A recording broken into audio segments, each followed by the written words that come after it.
Hello दोस्तों, स्वागत है आपका इस नई वीडियो में। दोस्तों, आज हम सामान्य ज्ञान से संबंधित कुछ इंपॉर्टेंट प्रश्नों का एक प्रैक्टिस सेट लेकर के आपके समक्ष उपस्थित हुए हैं। तो बिना देरी किए इन इंपॉर्टेंट सवालों को शुरू करते हैं। इससे पहले यदि आपने चैनल को सब्सक्राइब नहीं किया है तो चैनल को सब्सक्राइब करके बेल आइकन को प्रेस कर दें। तो चलिए बिना देरी किए शुरू करते हैं। इस वीडियो का पहला प्रश्न है, भारत में संविधान दिवस कब मनाया जाता है? आपका आंसर होगा 26 नवंबर को संविधान दिवस के रूप में मनाया जाता है। ऑप्शन सी आपका राइट आंसर दिया गया है।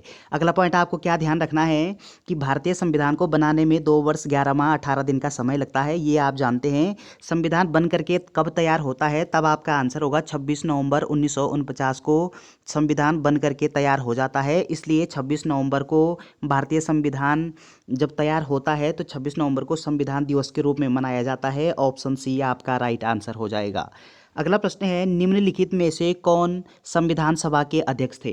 तो संविधान सभा के अध्यक्ष पूछा गया है आपको। संविधान सभा के अस्थायी जो अध्यक्ष थे वो सच्चिदानंद सिन्हा को बनाया गया था, जबकि सच्चिदानंद सिन्हा ये संविधान सभा के अस्थायी अध्यक्ष के रूप में कार्य कर रहे थे, जबकि संविधान सभा के स्थायी अध्यक्ष ये डॉक्टर राजेंद्र प्रसाद जी को बनाया गया था। ऑप्शन डी आपका राइट आंसर हो जाएगा। चलिए अगला प्रश्न है, भारत का सर्वोच्च कानून किसे माना जाता है? तो भारत का सर्वोच्च कानून किसको माना जाता है? आपका राइट आंसर होगा भारतीय संविधान, ये भारत का सर्वोच्च कानून है। ऑप्शन ए आपका सही उत्तर दिया गया। अगला प्रश्न है, भारत का संविधान ... को लागू हुआ। तो ये आप जानते हैं, भारत का जो संविधान है इसको बनाने में 2 वर्ष 11 माह 18 दिन का समय लगता है। और ये लागू कब कर दिया जाता है? इसको 26/1/1950 को, अर्थात 26 जनवरी 1950 को भारतीय संविधान को लागू कर दिया जाता है। जबकि भारतीय संविधान बन करके कब तैयार होता है? तो 26 नवंबर 1949 को बन करके तैयार होता है और 26 जनवरी 1950 को इसको लागू कर दिया जाता है। ऑप्शन ए आपका राइट आंसर हो जाएगा। चलिए अगला प्रश्न है, भारत के संविधान की मसौदा समिति के अध्यक्ष कौन थे? तो भारतीय संविधान की जो मसौदा समिति है, इस मसौदा समिति के अध्यक्ष कौन थे? ध्यान रखिएगा, मसौदा समिति को हम ड्राफ्टिंग कमेटी के नाम से भी जानते हैं और इसको प्रारूप समिति भी कहते हैं। मसौदा समिति को हम 2 नामों से जानते हैं, ड्राफ्टिंग कमेटी भी कहते हैं, प्रारूप समिति भी कहते हैं। तो इस मसौदा समिति के अध्यक्ष कौन थे? आपका राइट आंसर होगा doctor BR Ambedkar. Option D आपका सही उत्तर दिया गया है। अगला पॉइंट आपको क्या ध्यान रखना है कि संविधान सभा की ये जो मसौदा समिति है इसमें कुल कितने सदस्य थे? तब आपका आंसर होगा इसमें 7 सदस्य थे और 7 सदस्यों में से अध्यक्ष ये डॉक्टर BR अम्बेडकर जी थे। ऑप्शन डी आपका राइट आंसर हो जाएगा। अगला प्रश्न है, भारत में कौन सा दिन संविधान दिवस के रूप में मनाया जाता है? आपका राइट आंसर है 26 नवंबर। ऑप्शन ए आपका सही उत्तर होगा। अगला प्रश्न है, भारतीय संविधान के संबंध में कौन सा कथन सही है? तो इन चारों में से कौन सा कथन सही दिया गया है? आपका सही आंसर होगा कि यह कई संविधानों का मिश्रण है, अर्थात भारतीय संविधान में कुछ स्रोत विदेशों से ग्रहित किए गए हैं। आपका ऑप्शन ए आपका राइट आंसर दिया गया। अगला प्रश्न है, भारत का सर्वोच्च कानून किसको माना जाता है? भारतीय संविधान ये भारत का सर्वोच्च कानून होता है। ऑप्शन ए सही उत्तर होगा। अगला प्रश्न है, संविधान सभा के 1946 के अंतर्गत भारतीय संविधान का निर्माण हुआ। तो संविधान सभा का निर्माण ये किसके आधार पर किया गया है? आपका राइट आंसर होगा कि कैबिनेट मिशन प्लान पर। ऑप्शन ए आपका राइट आंसर दिया गया है। अगला पॉइंट आपको ध्यान रखना है, ये आप जानते हैं कि मतलब संविधान सभा का गठन 6 दिसंबर 1946 को संविधान सभा का गठन होता है और संविधान सभा की प्रथम बैठक 9 दिसंबर 1946 को दिल्ली में स्थित कौंसिल चैम्बर पुस्तकालय भवन में होती है और इसमें 2010 सदस्य उपस्थित होते हैं। अस्थायी अध्यक्ष के तौर पर डॉक्टर सच्चिदानंद सिन्हा जी कार्य करते हैं और संविधान सभा की दूसरी बैठक 11 दिसंबर 1946 को होती है और इस दिन डॉक्टर राजेंद्र प्रसाद को स्थायी अध्यक्ष बना दिया जाता है। ऑप्शन ए आपका राइट आंसर हो जाएगा। अगला प्रश्न है, भारत के लिए सबसे पहले संविधान सभा का विचार किसने रखा? तो इस प्रश्न का सही उत्तर होगा संविधान सभा का विचार सबसे पहले ये MN राय जी के द्वारा दिया गया है। ऑप्शन बी आपका राइट आंसर होगा। अगला प्रश्न है, भारत की संविधान सभा की प्रथम बैठक की अध्यक्षता किसने की? तो ये आप जानते हैं कि भारतीय संविधान की प्रथम बैठक ये कब होती है? तो 9 दिसंबर 1946 को दिल्ली में स्थित कौंसिल चैम्बर पुस्तकालय भवन में संविधान सभा की प्रथम बैठक आयोजित होती है और इसकी अध्यक्षता सच्चिदानंद सिन्हा जी के द्वारा की गई है। ऑप्शन डी आपका राइट आंसर हो जाएगा। अगला प्रश्न है, संविधान सभा के प्रारूप समिति के अध्यक्ष थे। तो अभी हम बात कर रहे थे कि संविधान सभा की जो मसौदा समिति होती है उसको हम प्रारूप समिति के नाम से भी जानते हैं, उसको ड्राफ्टिंग कमेटी के नाम से भी जानते हैं। तो इसके अध्यक्ष कौन होते हैं? Doctor B.R. अम्बेडकर जी होते हैं। ऑप्शन ए आपका राइट आंसर हो जाएगा। और इस ड्राफ्टिंग कमेटी में कुल कितने सदस्य होते हैं? 7 सदस्य होते हैं। तो ये पॉइंट आपको ध्यान रखना है। अगला प्रश्न है, भारतीय संविधान के निर्माण के दौरान निम्नलिखित में से किसने उद्देश्यों के कथन को प्रस्तुत किया? तो संविधान निर्माण के दौरान संविधान सभा का जो उद्देश्य कथन है वो किसके द्वारा प्रस्तुत किया गया है? आपका सही आंसर होगा पंडित जवाहरलाल नेहरू जी के द्वारा। ऑप्शन सी आपका राइट आंसर हो जाएगा। और अगला पॉइंट आपको ध्यान रखना है कि पंडित जवाहरलाल नेहरू जी के द्वारा संविधान सभा का जो उद्देश्य कथन है वो कब प्रस्तुत किया गया है? तब आपका आंसर होगा कि 13 दिसंबर 1946 को, यानी संविधान सभा की जो तीसरी बैठक होती है 13 दिसंबर 1946 को। और इस दिन संविधान सभा का उद्देश्य प्रस्ताव पंडित जवाहरलाल नेहरू जी पेश करते हैं। जबकि संविधान सभा का जो उद्देश्य प्रस्ताव होता है ये 22 जनवरी 1947 को पारित होता है। ध्यान रखिएगा कब पारित होता है? 22 जनवरी 1947 को पारित होता है। और प्रस्तुत कब किया जाता है? तो 13 दिसंबर 1946 को पंडित जवाहरलाल नेहरू जी के द्वारा प्रस्तुत किया जाता है। ऑप्शन सी आपका राइट आंसर हो जाएगा। अगला प्रश्न है, भारतीय संविधान के प्रारंभ में समय इसे अध्यायों में विभाजित किया गया है। यानी भारतीय संविधान को प्रारंभ में कितने अध्यायों में, कितने भागों में इसको विभाजित किया गया था? आपका राइट आंसर होगा 22 भागों में। ऑप्शन सी आपका राइट आंसर हो जाएगा। तो ये आप जानते हैं कि मूल संविधान में, भारतीय संविधान में 22 भाग थे और 8 अनुसूचियाँ थी। 8 अनुसूचियाँ थी और भाग कितने थे? 22 भाग थे। तो 8 अनुसूचियाँ थी, लेकिन वर्तमान समय में अनुसूचियों की जो संख्या है वो 12 हो चुकी है। 9वीं अनुसूची इसका समावेश किया गया, 10वीं अनुसूची जोड़ी गई, 11वीं जोड़ी गई, 12वीं अनुसूची जोड़ी गई, जबकि भागों की संख्या 22 थी। ऑप्शन सी आपका राइट आंसर हो जाएगा। अगला प्रश्न है, संविधान सभा के पहले सत्र का आयोजन कब हुआ? अर्थात संविधान सभा का जो पहला अधिवेशन है या फिर पहली जो बैठक है वो कब हुई थी? आपका आंसर होगा कि 9 दिसंबर 1946 को। ऑप्शन बी आपका राइट आंसर हो जाएगा। अगला प्रश्न है, संविधान सभा ने किस दिन भारत के राष्ट्रीय ध्वज को अपनाया? तो संविधान सभा के द्वारा राष्ट्रीय ध्वज को कब अपनाया जाता है? आपका राइट आंसर होगा कि 22 जुलाई 1947 को। ऑप्शन डी आपका सही उत्तर होगा। अगला प्रश्न है, संविधान सभा ने भारतीय राष्ट्रीय ध्वज को कब अपनाया? तो भारतीय राष्ट्रीय ध्वज को ये कब अपनाया गया है? आपका सही आंसर है 22 जुलाई 1947 को। ऑप्शन ए आपका राइट आंसर है।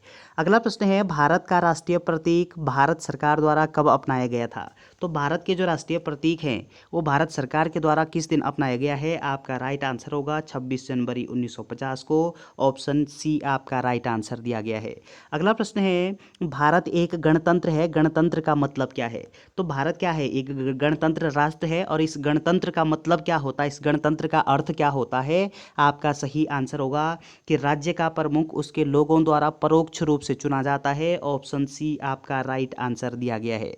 चलिए अगला प्रश्न है, भारत के संविधान की संसदीय सरकार की अवधारणा किस देश से ग्रहित की गई थी? तो भारतीय संविधान में संसदीय प्रणाली का जो कॉन्सेप्ट है ये किस देश के संविधान से ग्रहित किया गया है? आपका राइट आंसर होगा इंग्लैंड के संविधान से। ऑप्शन बी आपका राइट आंसर हो जाएगा। और ये आप जानते हैं कि जो हमारे आयरलैंड के संविधान से नीति निर्देशक तत्वों का समावेश किया गया है। अमेरिका के संविधान से हमारा राष्ट्रपति और उपराष्ट्रपति का जो पद लिया गया है। तो चलिए ऑप्शन बी आपका राइट आंसर हो जाएगा। अगला प्रश्न है, भारत के संविधान में भाईचारे की भावना किस देश से प्रेरित है? तो भाईचारे की जो भावना है ये किस देश से प्रेरित की गई है? आपका राइट आंसर होगा फ्रांस के संविधान से। ऑप्शन सी आपका राइट आंसर दिया गया है।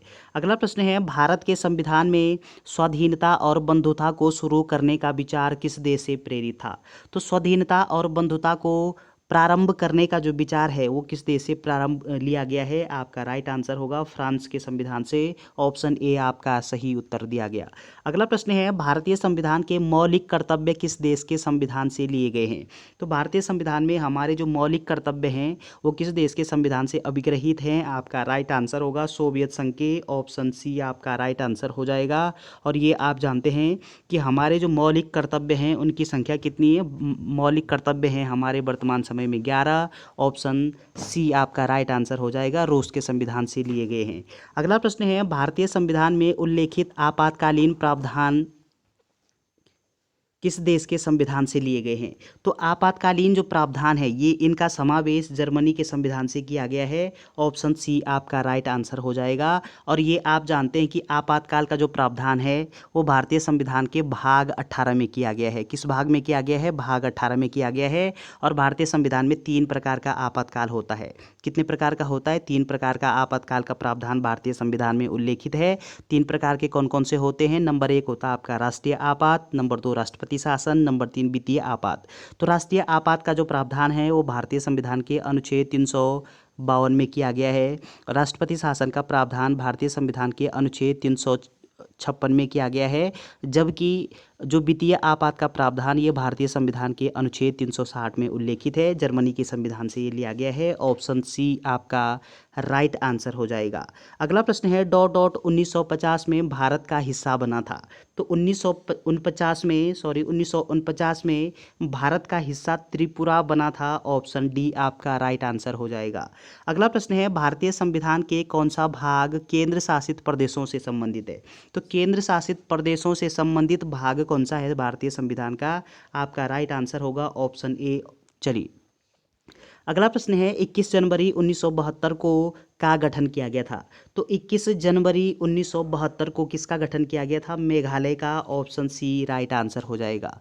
अगला प्रश्न है सिक्किम कब भारत का राज्य बना था? आपका सही उत्तर होगा वर्ष 1975 को सिक्किम में भारत का एक राज्य के रूप में गठित होता है। ऑप्शन ए आपका सही उत्तर दिया गया है।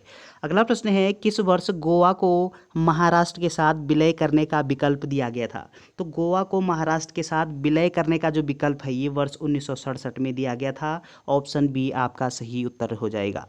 अगला प्रश्न है भारतीय संघ की आधिकारिक भाषाओं का उल्लेख इस भारत के संविधान की किस अनुसूची में किया गया है? तो ये आप जानते हैं कि भारतीय जो भाषाएं हैं आधिकारिक जो भाषाओं का प्रावधान ये संविधान की 8वीं अनुसूची में किया गया है। ऑप्शन बी आपका सही उत्तर दिया गया है। और अगला पॉइंट आपको ध्यान रखना है कि भारतीय संविधान में कितनी भाषाओं को मान्यता प्राप्त है, तब आपका आंसर होगा कि 22 भाषाओं को मान्यता प्रदान है। ऑप्शन बी आपका राइट आंसर हो जाएगा। अगला प्रश्न है भारत के संविधान में किस अनुच्छेद में शिक्षा के अधिकार की व्यवस्था की गई है? तो शिक्षा के अधिकार की व्यवस्था ये संविधान के किस अनुच्छेद में की गई है? ये आप जानते हैं अनुच्छेद 21 के ए में।